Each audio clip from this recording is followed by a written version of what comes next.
성도 여러분, 안녕히 주무셨습니까? 예, 좋은 아침이죠? 날씨도 딱 적당하고 좋습니다. 우리가 각시대 대쟁투 제3장을 공부하고 있는데요, 영적 암흑의 시대를 공부하고 있습니다. 지난 시간에는 콘스탄틴 황제가 313년에 밀라노 칙령을 내리면서 오랜 세월 동안에 기독교가 핍박을 받았고, 그 핍박의 결과가 사단이 의도한 대로 기독교가 이제 잔멸되는 게 아니라 오히려 그 하늘 비자를 끊어주는 그러한 반대 역할을 나타냈다고 그랬죠. 그래서 핍박의 불길이 거세면 거셀수록 신앙의 그 열정도 더 거세가지고 이 사단은 작전을 바꿀 수밖에 없었다. 그것이 이제 기독교를 핍박하는 것이 아니라 오히려 이제 옹호해 줌으로써 기독교의 질적인 타락을 가져오도록 만드는 작전이 이제 사단의 작전인데, 거기에 기용된 선수가 무슨 선수라고요? 콘스탄틴 황제가 이제 그 선수 중에 하나죠. 그래서 그가 기독교로 이제 가짜 개종을 함으로써 교회가 지하에서 지상으로 올라오게 되고, 교회 문지방이 없어지게 되고, 의징이 따징이 할 것 없이 다 교회로 밀려 들어오게 되죠. 전에는 예수님을 믿는다는 것은 곧 뭘 의미한다고 그랬어요? 죽음을 의미했지만 이제는 세상이 바뀌었어요. 콘스탄틴이 기독교를 공인하고 난 다음에는 예수님을 믿는 것은 출세를 하는 것을 의미합니다. 그래서 교회가 황제로부터 많은 선물을 받죠. 침례를 받으면 세마포를 선물로 받고, 또 성직자들은 군 병역을 빼주고 부역도 빼주고 막 이러한 혜택들이 있게 되니까 예수 안 믿을 사람이 없게 되는 거죠. 황제에게도 잘 보여야 되니까. 그래서 태양신을 믿던, 또 달신을 믿던, 또 잡신을 믿던 사람들이 다 기독교 안으로 몰려 들어오게 되는데, 콘스탄틴 황제는 그 모든 종교들을 다 통합해 가지고 그냥 겉으로 기독교라고 하는 그러한 보자기에 싸가지고 진행을 시키는 겁니다. 그래서 콘스탄틴은 그 성경의 진리하고는 상관없어요. 기독교라고 하는 그러한 보따리에 모든 사람들을 다 모든 종교를 다 포함시켜서 혼합 제설 종교를 만드는 데 부분에 있어서는 전혀 문제가 없었다. 왜냐하면 진리가 그에게 표준이 아니니까요. 그래서 어떻든 이름만 기독교면 오케이, 태양신 오케이, 달신 오케이, 너희들이 가지고 있는 그러한 풍습들 기독교하고 섞어 이래가지고 만든 게 이제 크리스마스, 부활절 이런 것들이 교회 안으로 밀려옵니다. 그래서 그렇게 생긴 교회가 로만 캐토릭 교회고요. 로만 캐토릭 교회는 이미 시작부터가 벌써 잘못된 것부터 시작된 것입니다. 자, 이렇게 되다 보니까 사단은 하나하나씩 하나님의 진리를 무너뜨리는 일을 하게 되는 거예요. 그 중에 괄목할 만한 사단의 일이 바로 뭐냐면은 안식일이라고 하는 하나님의 십계명을 이제 일요일로 변경시키는 이 굉장히 중요한 사역으로 그는 생각하게 된 것입니다. 이미 콘스탄틴이라고 하는 아주 훌륭한 사단의 선수가 있기 때문에 이 선수를 통해서 아예 계명 자체를 바꿔버리자. 특별히 10가지 계명 중에서 이 안식일 계명을 바꾸면 창조주와 구속주가 모호해지고, 그리고 하나님과 인간의 관계가 끊어진다는 사실을 사단은 제일 잘 알고 있습니다. 그래서 10가지 계명 중에서 특별히 4번째 계명을 공격을 하는 일이 있게 된 것이죠. 그래서 오늘은 그 부분을 잠시 좀 살펴보려고 하는 것입니다. 안식일에서 일요일로, from Sabbath to Sunday, 굉장히 중요한 문제입니다. 우리는 이 부분에 대해서 많이 들으셨겠지만은 좀 디테일한 부분에 있어서 여러분들이 생소할 수 있습니다. 왜 언제 무엇 때문에 안식일이 일요일로 변경된 것일까? 자, 사도 바울은 이미 그의 예언 속에 미래에 나타날 그러한 적그리스도에 대하여 예언하고 있습니다. 여기 데살로니가 후서 2장 3절로 4절에 있는 말씀을 한번 같이 읽어보겠습니다. 시작. 누가 아무렇게 하여도 너희가 미혹하지 말라. 먼저 배도하는 일이 있고 저 불법의 사람 곧 멸망의 아들이 나타나기 전에는 이르지 아니하리니 저는 대적하는 자라. 범사에 일컫는 하나님이나 숭배함을 받는 자 위에 뛰어나 자존하여 하나님 성전에 앉아 자기를 보여 하나님이라 하느니라. 이 존재가 누구인지 여러분 감이 오지요? 네. 하나님의 성전이라고 하는 곳에 앉아서 자기를 가리켜 하나님이라고 말하는 유일한 기독교의 냄새를 가지고 있는 종교는 로마 교회입니다. 로마 법왕 교회입니다. 그들은 지금도 그 교리를 바꾸지 않고 있죠. 그런데 여기 좀 주목할 만한 표현이 있습니다. 그게 바로 뭐냐면은 저 무슨 사람이라고 그랬어요? 불법의 사람이라고 그랬어요. 그러면 여기 성경에 나오는 법은 계명이죠. 그러니까 계명을 어기는 사람이 나타날 거라는 거예요. 불법의 사람. 하나님의 계명에 손을 대는 그러한 사람이 나타날 거라 이거예요. 바로 이게 로마 교황권을 통해서 하나님의 계명인 십계명이 전적으로 변경되는 사실을 여기서 암시하고 있다. 그렇게 볼 수가 있겠습니다. 다니엘은 이 부분에 대해서 더 적극적으로 더 구체적으로 예언하고 있습니다. 다니엘 7장 25절 시작.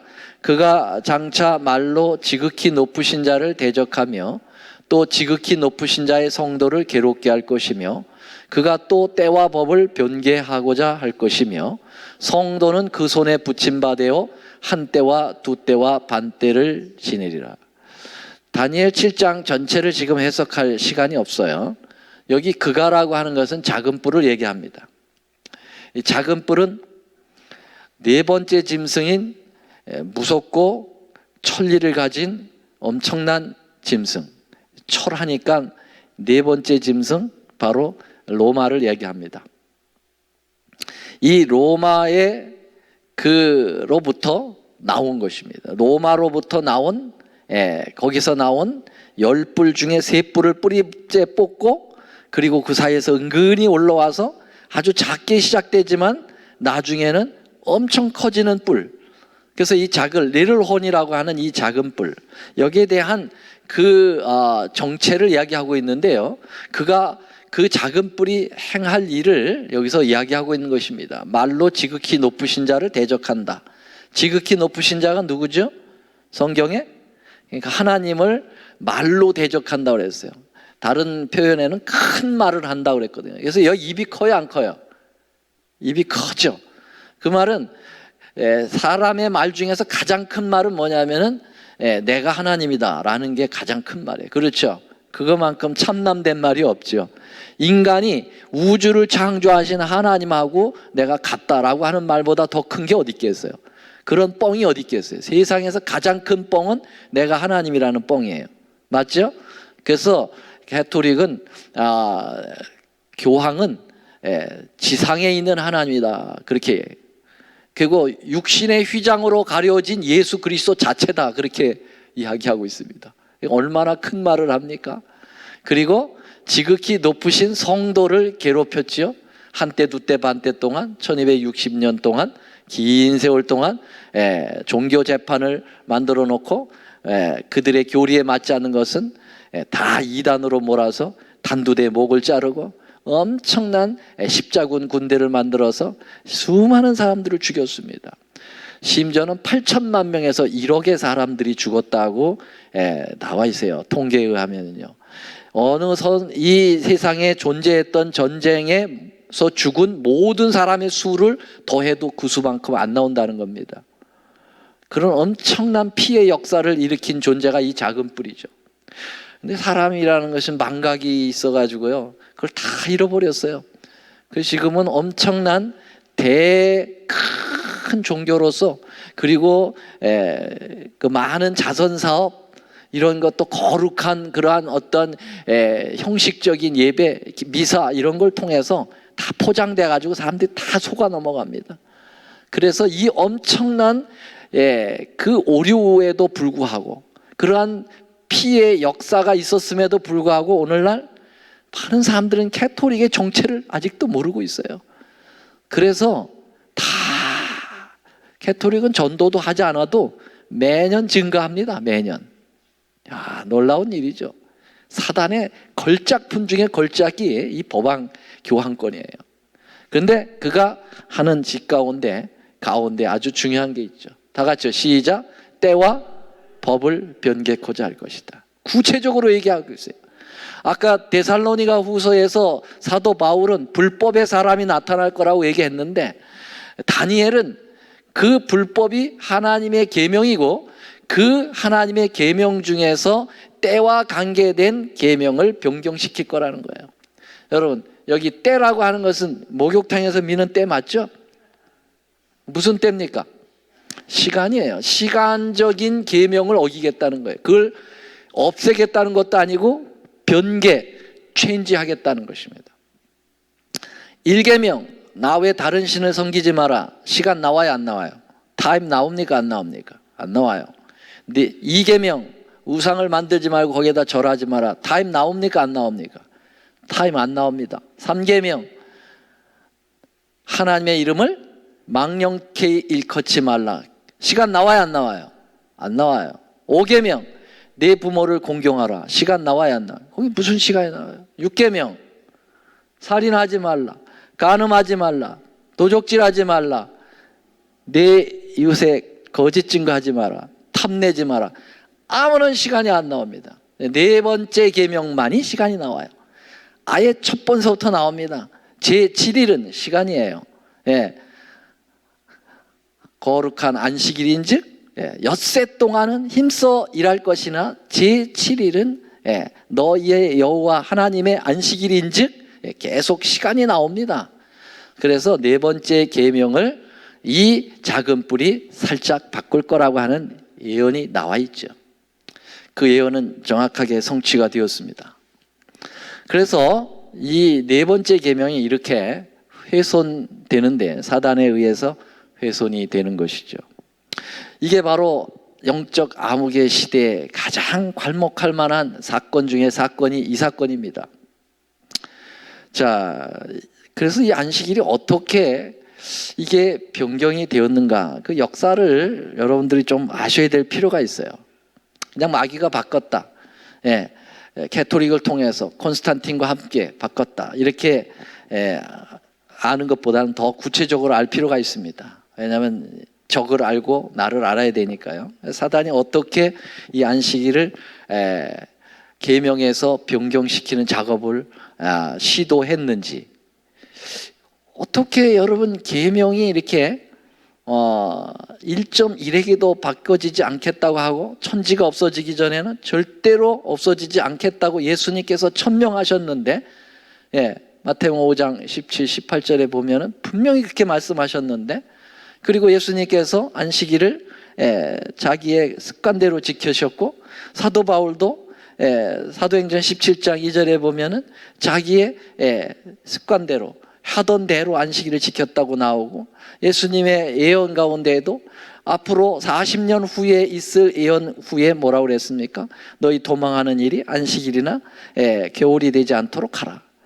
그러면 여러분, 십자가 이후에 40년 이후에도 분명히 안식일을 존중히 여겨야 된다는 것에 대해서 예수님은 철저하게 말씀을 하셨는데도 불구하고 어떻게 바뀌었느냐 이거예요. 이게 도대체 무슨 마귀가 계로를 불렸기에 이렇게 바뀔 수가 있느냐 이거죠. 여러분, 할례 문제 하나를 해결하는 데 있어서도 교회가 엄청난 몸살을 하죠. 여러분, 할례는 십자가 이후에 할례를 받아야 됩니까? 아니면은 할례를 안 받아도 됩니까? 안 받아도 되죠. 왜냐하면 할례는 육신적인 이스라엘 백성과의 언약이거든요, 하나님께서. 예. 그래서 아브라함의 후손들에게 해당되는 거예요. 그래서 난지 8일 만에 할례를 시키도록 했어요. 그런데 예수님이 이제 이 땅에 오셨고 그를 계속 거절해서 십자가에 못 박아버린 유대인들과에는 이 언약의 기간이 끝난 거거든요. 그래서 너희 백성과 70일에로 언약을 내가 다시 정하겠다. 그때 안에까지 정신 못 차리면 이젠 너희들하고 같이 일할 수가 없어. 물론 구원의 대상에서 제하는 건 아니에요. 유대인들을 구원의 대상에서 제하는 건 아니고 제사장 나라로서의 직분에서 제한다는 얘기예요. 끝까지 거절했습니다. 십자가 못 박아버리고, 그리고 스데반 돌로 쳐 죽이고.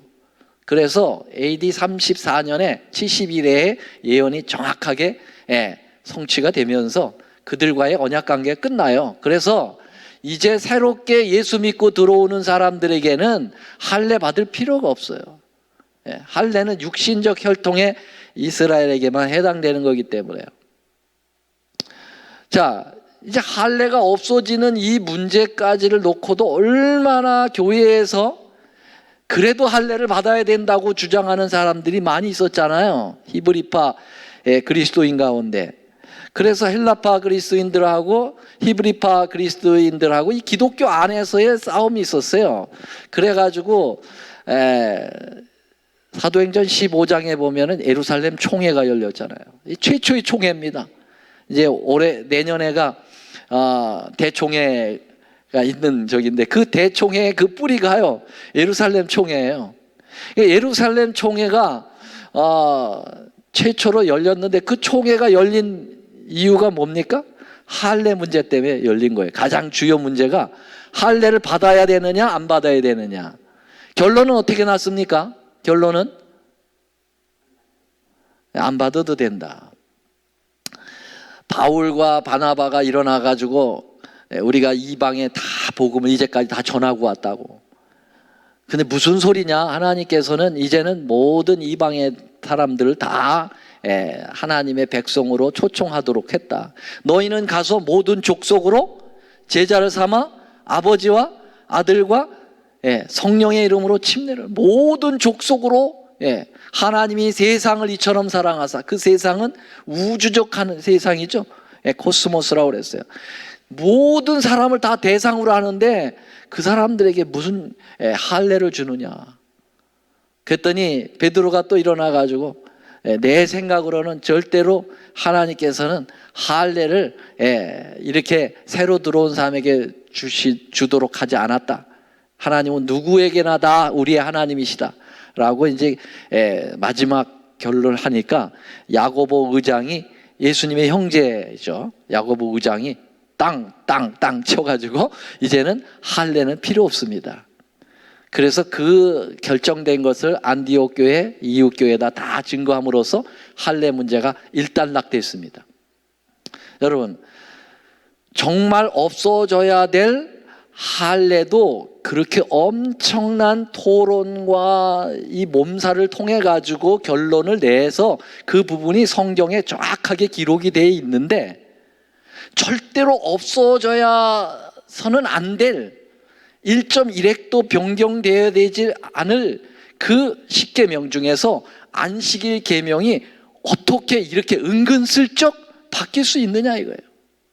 놀라운 일이에요. 일반 개신교인들이 안식일 자꾸 바뀌었다고 그래서 성경에 그 바뀌었다는 증거를 대보라고 그러면 아무도 못 되죠. 제가 이런 얘기를 합니다. 할례 문제를 얘기하면서 할례로 하나 바꾸는데도 그렇게 교회가 몸살을 했는데, 생명처럼 여겼던 유대인들이 그렇게 생명처럼 여겼던 안식일 문제를 성경에 한 번도 언급이 없이 바뀔 수 있느냐? 상식적으로 생각해 보라고 그랬어요. 그러니까 거기에 대해서 할 말이 없죠. 그렇죠? 분명히 안식일이 하나님에 의해서 변경을 선언하셨다고 하면은 그런 엄청난 그 회의가 있어야 돼요. 그래서 성경 이러한 곳에 안식일이 이제 십자가 이후에 부활한 날로 바뀌게 됐다라고 하는 논쟁이 있어야 된다고요. 논쟁이 없어요. 그 말은 뭐냐면 바뀌지 않았다는 것입니다. 그 이후에 성경을 기록하고 난 이후에 사단의 계략에 의해서 바뀌었다는 거죠. 여러분, 성경은 AD 100년경에 마쳤습니다. 요한계시록이 AD 96년경서부터 97년경까지 기록이 됐고, 그 이후에 이제 사도 요한이 반모섬에서 풀려나와서 만년 생활을 이제 에베소에서 하게 되는데, 거기서 이제 요한복음과 요한 1, 2, 3서를 기록했다고 봅니다. 그래서 이 요한복음이 성경의 맨 마지막 책이다, 이렇게 학자들은 이야기하고 있습니다. 어떻든 뭐 AD 100년경에 마쳤습니다. 그런데 여러분, 안식일 문제가 일요일로 변경되기 시작하는 그러한 모습은 최초로 AD 153년에서 156년경입니다. 그러니까 성경이 맞춰지고 기록이 맞춰지고 신약 성경이 맞춰지고 50 내지 60년이 지나서야 안식일을 일요일로 바꾸려고 하는 그러한 시도가 시작되었다는 거예요. 그러니까 성경에는 절대로 안식일이 바뀌었다고 하는 언급이 없어요. 자, 그 역사를 오늘 시간 되는 데까지 이 부분에 대해서 한 2시간을 더 우리가 앞으로 새벽 시간을 써야 될 거라고 보는데요. 제일 먼저 나타나는 게 이겁니다. 저스틴 마터라고 하는 순교자인데요. 이 사람이 그 문헌 가운데 처음 나타납니다. 일요일 준수에 대한 최초적인 역사의 증거가 135년경에 이제 나타나기 시작합니다. 135년경에. 그럼 이제 이렇게 나타나게 된 그 원인이 있어요. 그 원인이 뭐냐면요. 여기 좀 읽어보겠습니다. 주일 예배의 근거를 성경에서 찾으려고 하는 많은 시도가 있었고, 또 몇 성경절들을 주일 예배의 근거로 제시하고 있으나 모두 성경의 원뜻을 벗어난 것들이며 사실상 일요일 예배에 대한 성서적 근거는 없으므로 그 기원은 역사에서 찾을 수밖에 없다. 성경에서는 찾을 수가 없어요. 성경에서는 주일 예배에 대한 예배를 드렸다고 하는 근거가 전혀 없습니다. 안식 후 첫날이라고 하는 언급이 좀 나오고 있습니다만은 그것은 예배를 드린 것이 아니고 그날 예수님이 부활하셨다는 것이고, 그날 예수님이 이제 그 무서워서 덜덜 떨고 있는 제자들에게 나타나셨다는 것이고, 그런 것이지 그날 예수님을 위해서 예배를 드렸다, 하나님께 예배 드렸다는 근거가 없습니다. 자, 그러면 그 사건에 제일 먼저 나타난 사건이 이제 로마 황제 아드리아누스 황제에 대한 사건입니다. 자, 이 로마는 그 당시만 해도 전 세계를 장악하고 있었죠. 그래서 로마를 대항한다는 것은 곧 죽음을 의미합니다.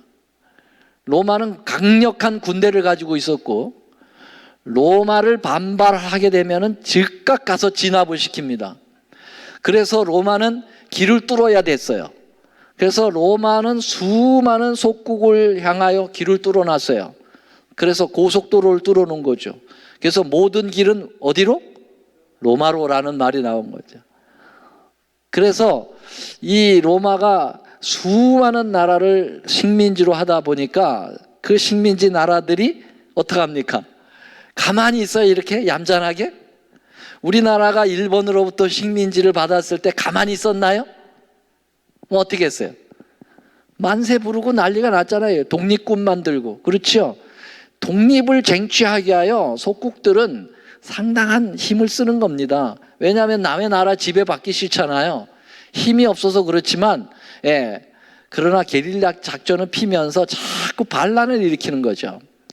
그러니까 로마가 처음에는 막 군대를 보내가지고 착착착착 진압을 하게 되는데, 로마도 이제 나라가 오래되니까 이제는 낡았어요. 힘이 없어요. 그래가지고 진압하는데 자꾸 힘이 드는 거예요. 그래서 군대를 보내면은 쉽게 진압이 안 되고 전투가 붙게 되고 수많은 로마 군인들이 죽게 되잖아요. 경비가 많이 들잖아요. 그러니까 로마가 힘이 든 거예요. 그래서 이 당시까지 왔을 때는 하드리아누스라고 하는 황제가 전략을 핍니다. 이제는 이제 힘으로 진압하기에 너무 우리가 힘들다. 그래서 어떻게 합니까? 대화 정책으로 쓰는 것입니다. 대화 정책. 그 한국으로 보면 햇빛 정책이에요. 햇빛 정책을 쓰는 거예요. 대화를 하는 거예요. 대화. 트럼프가 힘이 없어가지고 북한하고 이렇게 하는 게 아니라 대화를 풀어서 더 그 해결점을 찾은 것이 좋겠다. 그렇게 해서 대화를 하는 거죠. 그래서 이 하드리아누스 황제는 그 반란을 잘 일으키는 나라들을 직접 찾아갑니다. 찾아가서 거기에 지도자들하고 대화를 나누면서 서로 뭐해요? 상생의 원칙을 제시합니다. 너희들 반란 일으키지 마라. 대신 반란을 안 일으키면, 우리 말 잘 들으면 이러한 특혜를 주겠다 하면서 당근을 던지는 거죠. 그래서 재미를 보고 있습니다. 그런데 반란을 제일 잘 일으키는 나라가 어느 나라일까요? 반란을 잘 일으키는 나라, 유대인은 반란의 제1호예요. 유대인들의 성격이 아주 대단한 사람들이어서 반란을 늘 잘 일으킵니다. 그래서 여러분들이 아시죠? AD 70년에 타이투스에서 예루살렘이 완전 멸망했죠. 그 왜 멸망했는지 아세요? 반란이 일으켰어요. 그게 1차 반란입니다. 1차 반란 때 엄청난 이 로마와의 싸움이 있었어요. 2번의 싸움이 있었지 않습니까? 처음엔 세스터스라가 와가지고서는 하고 뒤로 물러갔다가 다시 이제 누가 왔어요? 타이투스가 와서 2번이나 와가지고 그것도 1년이나 포위를 해가지고 엄청난 그러한 전투 속에서 결국은 함락을 시켜가지고 그때 유대인들이 죽은 숫자가 80만에서 100만이 죽었다고요. 마사다까지 도망간 거 끝까지 쫓아가서 아주 그냥 그들의 씨를 말리려고 했던 로마는 왜 그랬느냐면 너무너무 이 유대인들 때문에 치가 떨린 거죠. 그러니까는 이 반란의 그 선봉을 하고 있는 게 이 유대입니다. 그러니까 하드리아누스가 유대 나라 안 찾아갈 수가 없죠. 제일 먼저 찾아갔을 거라고 생각해요. 찾아가 가지고 그 유대의 지도자들하고 회담을 합니다. 이때 유대 지도자는 아키바라고 하는 유명한 랍비가 종교 지도자로서 이 모든 것을 장악하고 있었어요. 그래서 이 아키바라고 하는 이 랍비와 이 하드리아누스가 대화를 나눕니다. 똑같이 얘기하죠. 반란 일으키지 마라. 대신 너희들에게 원하는 걸 우리가 해주겠다 그랬어요. 소원이 뭐냐 그랬어요. 아키바가 소원이 뭐라고 그랬겠습니까? 이때 안식일은 잘 지키고 있었다니까요. 성전 무너졌잖아요. AD 70년에. 그러니까 거의 60년이 되도록 성전이 무너진 채로 있었잖아요. 그러니까 우리 성전 좀 짓게 해달라 그랬어요. 우리 성전 짓도록 성전 짓는 데에 협조를 해달라 그랬어요. 그러니까 이 하드리아누스가 오케이 했을까요? 오케이, 성전 지어라. 자, 그래서 성전을 짓도록 허락을 해줬네요. 그러니까 아키바가 성전을 짓기 위하여 이제 홍보를 합니다. 이때는 이미 유대인들 중에 다수가 세계로 퍼져나갔어요. AD 70년에 망해가지고 나라가 완전히 아주 뭐라 그럴까요? 무너져서 다 외국으로 번져나가서 살게 되었어요. 이민 역사가 있잖아요. 그걸 갖다가 뭐라고 그래요? 디에스포라라고 그래요. 따라서 해보세요. 디에스포라. 디에스포라라고 하는 유명한 말이에요. 이게 유대인들이 전 세계로 이제 퍼져 사는데요. 거기다 다 전가를 한 거예요. 우리 본국에 이제 성전 짓는다. 성전 자금을 보내라. 그래가지고 유대인들이 성전 짓는다고 하면은요, 그들은 다른 걸 몰라도 성전 짓는다고 하면은 너무 넘쳐가지고 고만 가져와 이렇게 해야 돼. 모세 때도 성전 짓는다고 하면은 다 가져와서 고만 가져오라고 해서 고만 가져오라. 그러니까 자금이 엄청나게 모인 겁니다. 자, 이제 성전을 이제 지으려고 하는 찰나에 하드리아누스는 이상한 일을 저지릅니다.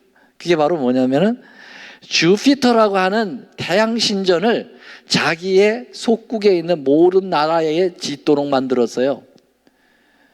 태양신을 섬겼던 사람이거든요. 그러니까는 유대 나라에도 너희들도 주피터 신전을 유대 나라에다 세워라, 그렇게 얘기를 했어요. 근데 유대 나라는 허락할 수 없어요. 우리는 하나님 외에는 다른 신을 섬길 수 없다. 우리는 우리나라에서는 그 주피터 신전은 못 짓습니다. 말 안 들어? 예, 못합니다. 그랬더니 어떻게 해요? 그럼 너희들 신전도 못 져, 이렇게 됐어요. 자, 돈을 다 마놓고 성전을 지으려고 하는데 이제는 못 짓는다는 겁니다. 화가 날까요, 안 날까요? 화가 머리 끝까지 났어요. 그래서 아키바라고 하는 이 지도자가 암합리의 유대 2차 반란을 계획합니다.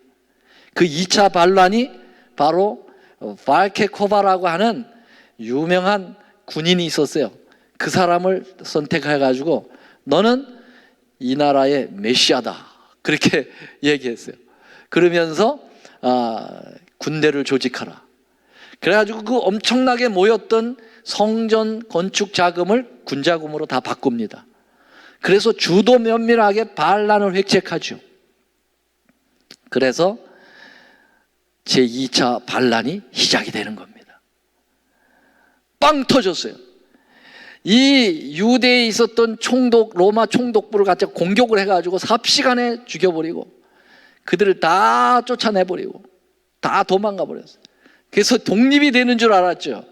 자, 이 소식이 들리자 하드리아누스는 아주 정예 부대 22군단을 보내가지고 반란을 진압하려고 합니다. 이때 이미 작전을 다 짜놨거든요, 발케코바가. 그래가지고 그 진압군들을 막 도망가는 척하면서 엔켈이라고 하는 골짜기로 유인합니다.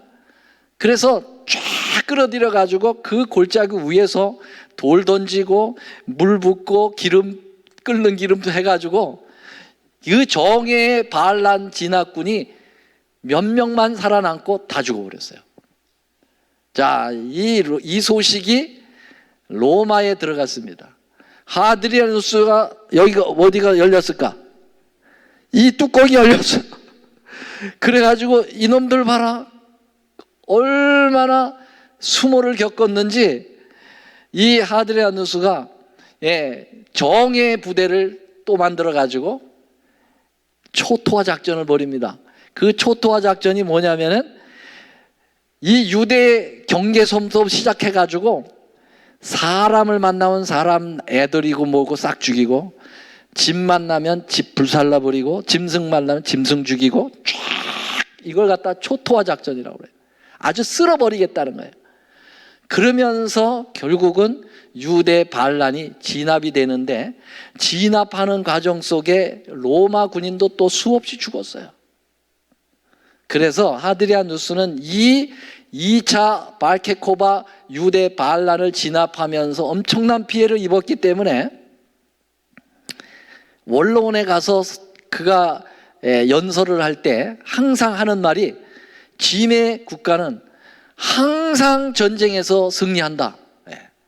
작은 전투에서는 질 수 있지만 전쟁에서는 늘 승리한다라고 하는 것을 이야기하고 연설을 시작을 했는데, 이 유대 반란을 진압하는 과정 속에서 너무 피해가 컸기 때문에 하드리아누스가 그 말을 하지 못했다고 그랬어요.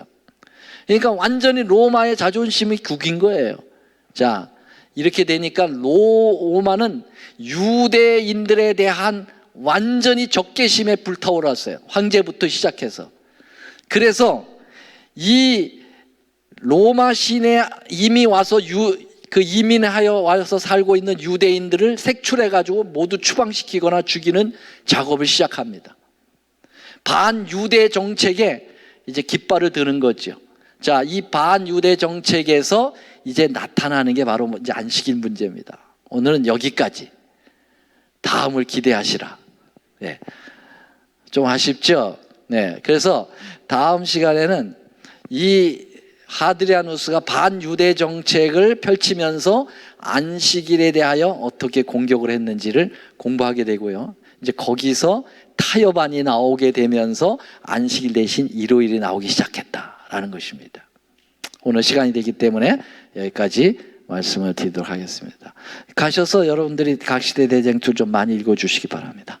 역사의 질곡 속에서 하나님의 거룩하고 참된 계명이 변경되려고 하는 그러한 무서운 역사를 살펴보게 되었습니다. 사단의 그 괴교가 얼마나 치밀하고 얼마나 적극적이었는지를 살펴보면서 하나님의 진리를 고수하려고 하는 이 백성들의 마음가짐도 정말 철저하게 각오를 가지고 이 오류를, 이 잘못됨을 잘 배우고 그것을 많은 사람들에게 알려서 그 속임에서부터 벗어나게 하는 그런 사명을 저희들을 갖고 이 마지막 시대를 운명지어 살아가는 저희들이 되도록 도와주시옵소서. 아버지요, 우리 주님께서 저희들을 통하여 이 무너진 곳을 수보하는 자라고 말씀하셨습니다. 이것을 수축하는 일을 우리가 하지 아니하면 어느 누구도 이 일을 할 수가 없습니다.